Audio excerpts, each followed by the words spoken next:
Alrighty, welcome back everyone. We just talked about Notre Dame and the possibility of them joining a conference.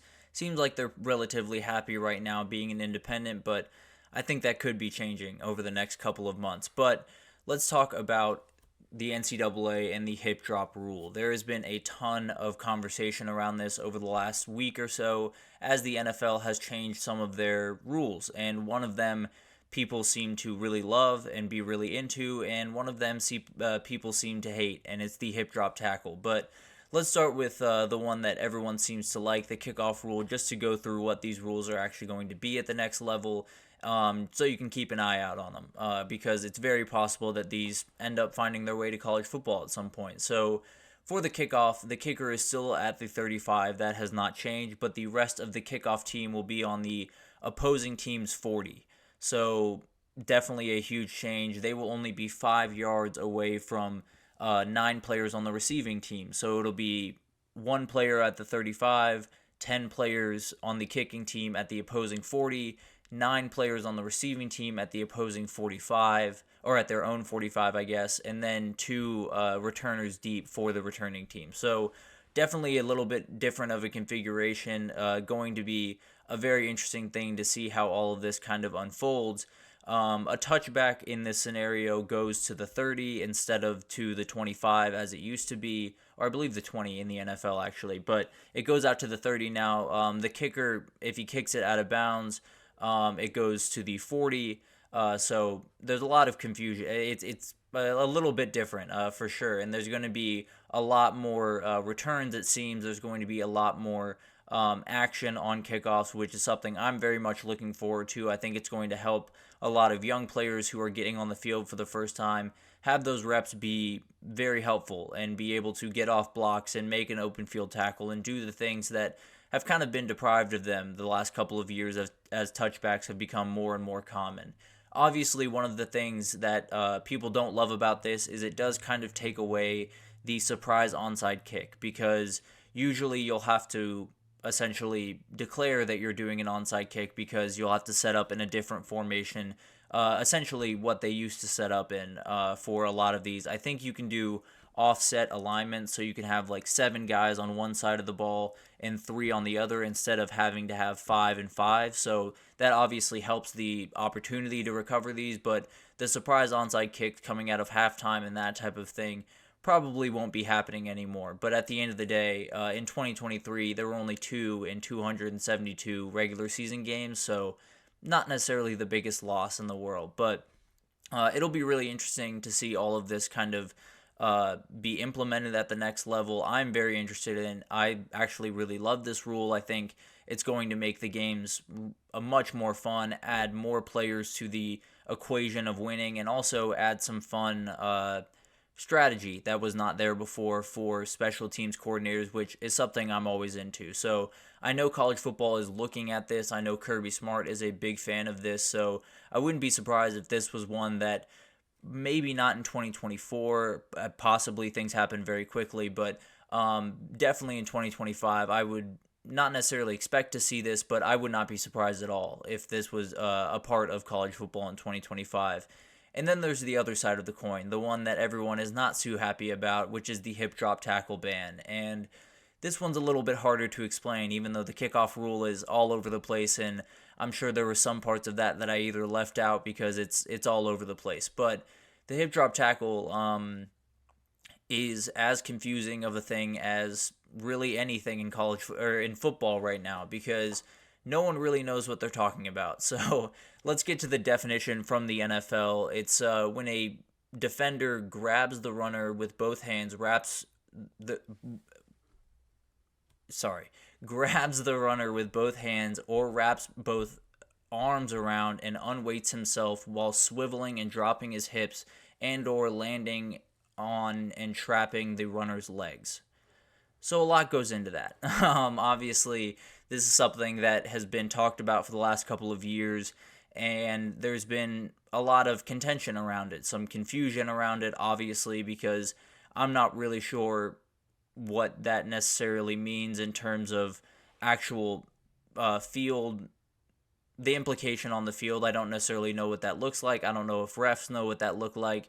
looks like. And I know for a fact that players don't, because players have been very open about the idea that they have no idea what a hip drop tackle is. They know what tackling is, they know what tackling from behind is, but they have never been told drop your hips. They have never been told to do anything of that nature. So definitely a confusing situation. The players are going to be as confused as everyone. I think this is something that is going to be nearly impossible to fully officiate correctly. And I think there's going to be a number of cases in the NFL this upcoming year with really bad calls or really confusing calls that define games in a lot of ways. So my hope is this will not get to the college football level, but at the end of the day, there's been a lot of college football finding their way to emulate the NFL in a lot of ways, and I hope they don't do it in this sense, but it's definitely still a possibility. But it seems like for now, the Rules Committee has tabled that discussion. They're going to see how it's kind of implemented at the next level, and figure out kind of what everything is looking like, and how it's officiated, if it can be officiated the correct way. And obviously, you need some time to figure out, can we teach defensive players other ways to tackle? Can we, mitigate this in some way to where even if it is implemented, it doesn't have the detrimental effects on the defense that some people, including myself, tend to think is going to happen. So it'll be really interesting to see all of this develop.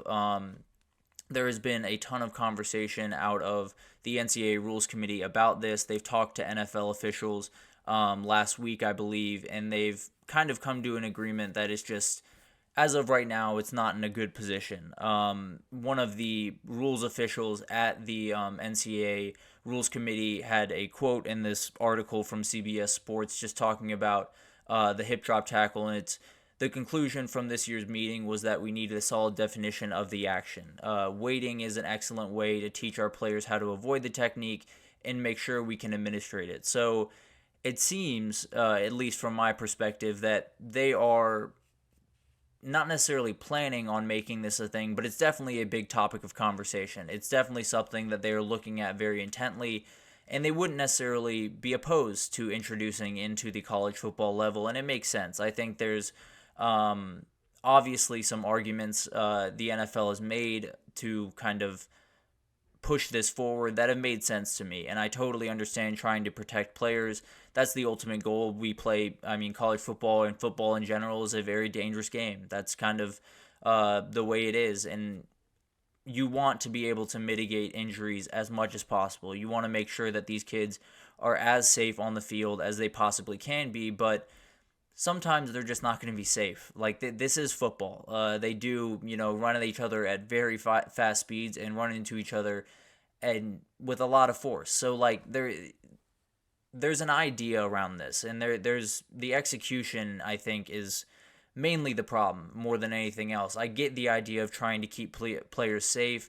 There's obviously one of the big pushes from this at the NCAA level is because Jordan Travis's injury last year, they say, was a hip drop tackle that took him out for the year and obviously changed the entire complexion of college football in a lot of ways, as we saw with the playoff discussions at the end of the year. So this obviously is something that they're looking at. This is obviously something that has reared its ugly head at the college level with Jordan Travis going down with that injury. But the way I look at it is, you can continue to put in these rules that protect players at all costs, and that's great. And trying to make sure that this is as safe a sport as possible should be at the very top of your list. But when you look at the hip drop tackle in particular, targeting is a totally different conversation, but the hip drop tackle in particular, I think there are going to be players that just have no earthly idea what you're talking about. They have no earthly idea what you mean and how to kind of not do that, because they've never been necessarily told to do that. That's just the way you get someone down when you're running them down from behind. So so it'll be interesting to see how all of this develops. It'll be interesting to see if there's any big time plays at the next level that are flagged, and if they're correctly flagged or if they're not. Because I tend to believe that this is going to be kind of a disaster at the NFL level. I don't necessarily know to what degree it's going to affect the games. I do know that there's going to be one or two games that are defined by these type of calls, and these type of calls are always going to be confusing. There is no reality where in targeting where you can see the replay and you can see, okay, I understand what they were saying. There is forcible contact to the neck or head area. I get the rules of that.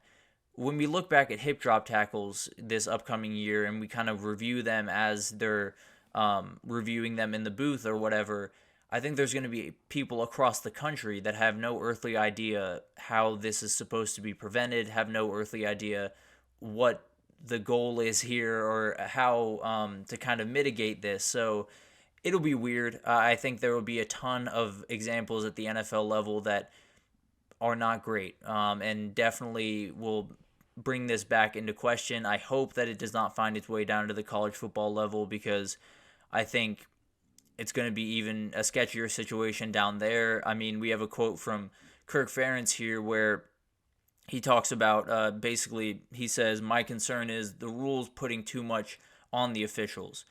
We just passed a stronger enforcement structure to go back to the uniform police, which is just ridiculous. It's essentially you have to have your pants covering your knees at all times on the field. It makes no sense, but that's a totally different thing. His overall argument here was just get the parts of the sport that we have right now right before starting, a totally new conversation with these defenders on how to tackle, and starting a whole new debate in the fan world of is this a hip drop, is this not.